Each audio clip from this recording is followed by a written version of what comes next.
Now, a friend of mine, Steve Drucker, pioneered a lawsuit against the FDA in 1998, got 44,000 secret internal FDA files, and discovered, lo and behold, the policy was based on a lie. In the policy, it said the agency is not aware of any information showing that the products created from these new methods differ from other foods in any meaningful or uniform way.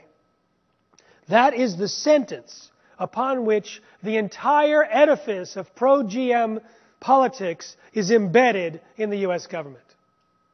That is why we have the biotech governor of the year from Iowa in 2001 as the Secretary of Agriculture. That's why we have someone from the lobbying organization for the biotech industry in charge of U.S. trade deals for agriculture. That's why we have the former head of USAID as a biotech guy. Over and over again, we have biotech people. That is why if you look at the WikiLeaks, you can see that the State Department has been employed to promote Monsanto's interests around the world. How the ambassador to France wrote to Washington about the resistance to GMOs in Europe, saying we should come up with a retaliation list, a list of countries that are resistant and that we should, quote, cause some pain. Or the ambassador to Spain says, I just met with Monsanto's director in the region, and we would like you to, how they think this, put pressure on Brussels to have a more biotech-friendly policy and to help Spain come up with a biotech-friendly policy. And over again, even memos describing how some illegal planting activities could be happening in Eastern Europe before the countries become members of the EU, sort of encouraging that. Or why don't we bring some of the media from the country to the U.S. and have the biotech industry teach them how to report on GMOs? Or bring the regulators to the U.S. and have our FDA teach them how to regulate GMOs. This is all part of the official U.S. policy. In fact, under the Obama administration, someone from the State Department told the BioConference, the Biotech Industry Organization, that they were going to act aggressively against those who were criticizing genetic engineering in agriculture. That would be me. So we have a situation where the entire edifice of U.S. policy is based on a sentence which turns out to be pure fiction. It claimed that the agency was not aware of information showing that GMOs were different. In fact, the overwhelming consensus among the scientists working at the FDA was exactly the opposite. According to the technical experts at the agency, wrote Linda Kahl, the compliance officer, the process of genetic engineering and traditional breeding are different and lead to different risks. By trying to say that there's no difference is like trying to force a square peg into a round hole. Not just differences, but dangers. According to a division of toxicology, new levels of toxins, higher levels of existing toxins, gathering toxins from the environment, nutritional problems, justifying toxicological tests, including human tests. Allergies were discussed. New diseases were discussed. All of this was ignored and denied in the policy by the FDA. So there's this huge gamble. Huge gamble. We're taking the products of this immature science, causing massive damage to the most compactified level of nature, the DNA, from which there's so many complicated iterations and changes that can occur, and we're ignoring all those changes. And at the same time, we're taking these products and feeding them to everyone who eats. What's worse is we're putting them into the environment where they cross-pollinate, seeds move, and we are contaminating the gene pool forever. We have no technology to clean up the contamination of the indigenous corn varieties in Mexico, the source of corn genetics for the planet. We have no technology to go and pull out the mosquitoes that are genetically engineered from the releases of genetically engineered mosquitoes in the Cayman Islands, Malaysia, and Brazil. They want to do Key West next. We have no technology to recall the salmon that the FDA wants to approve in case it gets released into the ocean and spreads. The genes already released will outlast the effects of global warming and nuclear waste. And this is made worse when you hear what the plans are of the biotech industry. In 1999, at a biotech conference in San Francisco, Monsanto's consultant, Arthur Anderson, they were also Enron's consultant, birds of a feather, announced that they had worked with the executives of Monsanto by asking them to describe their ideal future in 15 to 20 years. And the executives described a world in which 100% of all commercial seeds were genetically engineered and patented. And Arthur Anderson worked backwards from that goal to create the strategy and tactics to achieve it. A friend of mine who was at the conference said this was the most arrogant statement he had ever heard in his life, until the afternoon, when a paper was circulated by another company suggesting a 95% replacement of all commercial seeds within 5 years. So not only are they taking the biggest risk with the basis of life, they're planning to replace nature. They're planning to take the products of the billions of years of evolution, and not just in seeds, but also in insects and fish and livestock, trees, shrubs, ornamentals. All of it. They want to take the products of the billions of years of evolution and replace it with designer genes and designer organisms designed for their greater profit and control. So this is a pivotal time because, as we'll see in a few minutes, it can go either way right now. Before I get there, I have to share with you information about the more popular GMOs. The Bt toxin is just corn and cotton. The Roundup Ready is soy, corn, cotton, canola, sugar beets, and alfalfa. The main reason they genetically engineer is to sell more herbicide and to make it easier for farmers to weed. Monsanto sold Roundup for years, patented it in 1974. The patent was going to expire in 2000. They created Roundup-ready seeds that can be sprayed with Roundup. But if you buy their seeds, you have to use their Roundup. So it was a de facto continuation of their dominance or patent for Roundup herbicide. And that's the main reason that they genetically engineer. So they can spray poison on the food.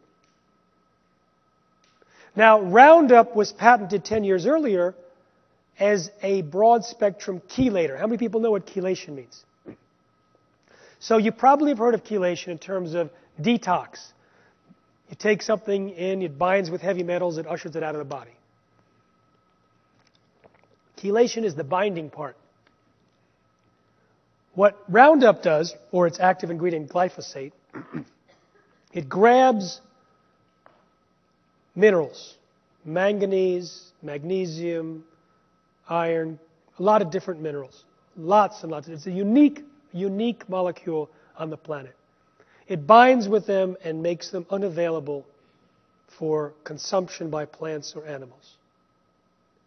The reason that it is so effective as an herbicide is that these minerals are extremely important for metabolic function.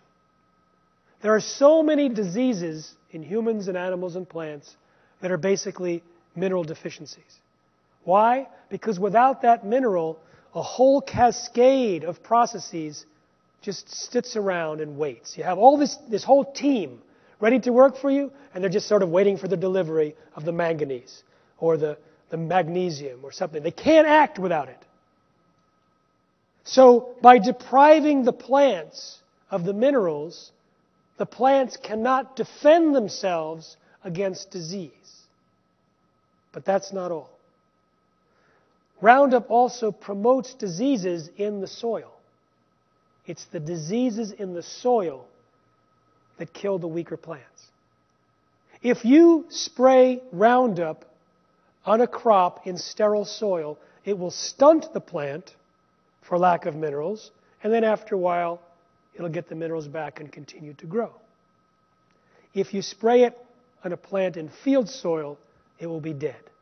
Because while it is defenseless and without those minerals, the promoted plant pathogens will wipe it out.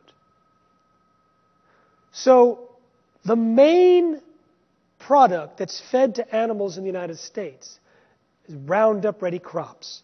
Roundup-ready soy, corn, cotton meal, canola meal, cottonseed, canola meal, sugar beet pulp, and alfalfa.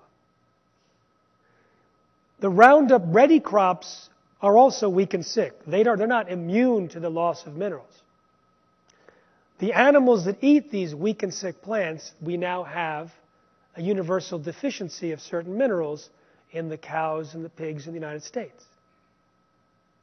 We eat the weak and sick plants, perhaps the weak and sick animals, and the crops that are sprayed with Roundup, and which further chelates, binds with minerals inside of us, making us weak and sick. So that alone is a huge red flag, but it doesn't stop there. Roundup specifically blocks the shikimate pathway. It makes certain minerals unavailable. Shikimate pathway is used in bacteria, in plants, but not humans, to create certain things. And that's one of the ways that it makes the plants weak and sick. Monsanto said, oh, don't worry, the shikimate pathway is not in humans. We can drink Roundup. It's as safe as table salt. Bacteria in our bodies use the shikimate pathway in the gut bacteria to produce L-tryptophan and other aromatic amino acids. L-tryptophan is the precursor to serotonin and melatonin. How many people have heard of serotonin or melatonin? Everyone. Because serotonin is linked to mood and behavior. It's linked to stress, going to sleep at night, same with melatonin. It also tells the body, I'm full, I've had enough to eat. Most of the L-tryptophan in the body is produced from gut bacteria, which is now exposed to Roundup and may be shut down. So this is maybe why the mood and behavior of people change dramatically when they switch to organic foods, as one of the reasons, because now they can get the serotonin and melatonin that they need. But Roundup is also an antibiotic. When you deprive access to minerals, it can kill bacteria, and it's a very strong antibiotic. So we are getting prescriptions for certain amounts of antibiotics from doctors, and yet we're just pouring extremely powerful antibiotic into our food supply, into our mouths, and into our bodies. But it's selective as to which bacteria it kills. If you look at the studies on poultry and on cows, it kills the beneficial stuff. The lactobacillus, the bifidus which is important to suppress inflammation. So if you have no more bifidobacteria, then the inflammation may come up. There was an inflammation point raised earlier. So if you end up with gut bacteria dysbiosis or lack of balance, then it can produce something called zonulin, and zonulin can cause the gaps between the cells in the cell walls to open up and cause big holes there. And what gets through those holes? Anything. Undigested food proteins, chemicals, Roundup, Bt toxin, bacteria getting into the bloodstream. The gut bacteria, this leaky gut has been linked to immune reactions. Because the proteins come in, they're not supposed to be there. The immune system reacts and attacks. And so it's linked to food allergies, immune system, and also autoimmune disease. So autoimmune disease means you attack yourself. Why? Molecular mimicry. There's a mugshot taken by the immune system saying, this is the attacker. Spread the word. It goes to all the post offices in the body. And all the attackers that are on the lookout for that picture. But that picture looks very similar to the thyroid. So if you're reacting to gluten, you might also have autoimmune disease against the thyroid. Or it might attack the microvilli. It might attack parts of the body, so you have autoimmune disease. Permeable gut is also linked to Alzheimer's, Parkinson's, cancer, autism, and a number of other problems. Now, Roundup also can damage the microvilli that are the fingers that come off of the intestines that do the absorption. We have a tennis court in terms of surface area in our intestines to absorb food because of these fingers. These get damaged by Roundup. Roundup also suppresses the digestive enzymes. Roundup also is an endocrine disruptor. Consider what happened to animals that were fed Roundup-ready soybeans. They fed Roundup-ready soybeans to pregnant mice. No, to female mice 2 weeks before they got pregnant. Half of their babies died within 3 weeks. They were also smaller and could not reproduce, compared to a 10% death rate for the moms that ate non-GM soy. Hamsters fed GM soybeans. By the third generation, most were sterile. Some had hair growing in their mouths. They also died at 3 or 4 times the rate. Female rats had damage to their uterus and ovaries. Male rats had damage to their testicles. Mice fed GM Roundup-ready corn had smaller babies and fewer babies. This all might be related to the endocrine disruption of Roundup. We don't know because not enough studies have been done. Now, Roundup competes with Bt toxin as the cause for all these diseases. Bt toxin pokes holes in human cells, not just insect cells. It ends up in the blood. It may get in the blood through the holes that it creates. It ends up in the blood of the unborn fetus. It's also an allergen. So we have these two toxins competing, saying, I am worse than you. One that has the Roundup, that has all these things that do cascading problems. The Bt toxin, which does the immune system problems and the gut problems. Roundup also helps break down or inhibit the body's ability to detox other toxins. So all the things that you hear this weekend about toxins, if you're taking Roundup at the same time, then your body is less likely to be able to eliminate it, and so it can multiply and accelerate the impact of that toxin as well as its own toxic effects. I want to show you some pictures because some of you are visual learners, and then we'll end the death, disease, destruction, and despair section of the talk. How am I doing? Am I scaring you now? All right. All right. So I just want to go through the pictures here. All right. That's the liver on the right of rats that were fed GM soy compared to the liver on the left. So the technical term is gnarly. These are testicles that changed from pink to blue in rats that were fed GM soy. I'd like to take this moment to come over and slowly drink some water while this sinks in.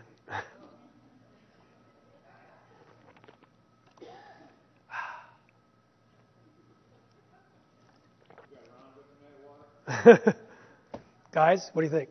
So, this is the Russian-speaking rats. This is the death of the baby rats, 50% to 10%. This is the size difference of many of them. The offspring of mom rats fed GM soy.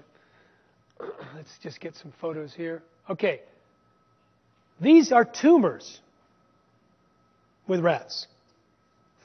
These rats were fed either Roundup-ready corn that had been sprayed with Roundup, or Roundup-ready corn that had not been sprayed with Roundup, or fed Roundup without the corn. All of them had multiple massive tumors, early death, and organ damage. These are stomachs of pigs on the right that were fed GM feed versus non-GM feed. Inflammation. If GMOs are causing these problems, why would we not see them? No one is looking. There's no post-marketing surveillance. If it's to jump out at us, then it would have to create some new disease that came on quickly, very soon after you ate the food. If it was a slow burner, let's say it took 3 generations like the hamsters to cause hair growing in the mouths of the hamsters, we would never know it. We'd never trace it back to the GMO. So it would have to be a new disease, it would have to be acute, and it would have to come on quickly. Those 3 characteristics today might let us know that we have a problem. In the 1980s, there was a disease that was new, acute, came on quickly, and it was from a brand of L-tryptophan, the food supplement, that had been genetically engineered. It took 4 years to discover. The symptoms were horrific, the worst pain that the doctors had seen in their career. And yet it took almost 4 years to discover, and it was almost missed. It took a series of coincidences. So what about all of those charts that we saw earlier? What if GMOs are the cause and glyphosate? They don't care. The regulators of Australia and New Zealand dismiss it completely. The biotech industry will explain it away as anecdotal evidence, as correlational. They'll call this non-science. And they'll support it with their completely unscientific assumptions. I'd like you to rate yourself from 1 to 100 how vigilant you're going to be next week at avoiding GMOs. So how many people plan to be low vigilant, 1 to 20? Raise your hand now. In fact, just stand up.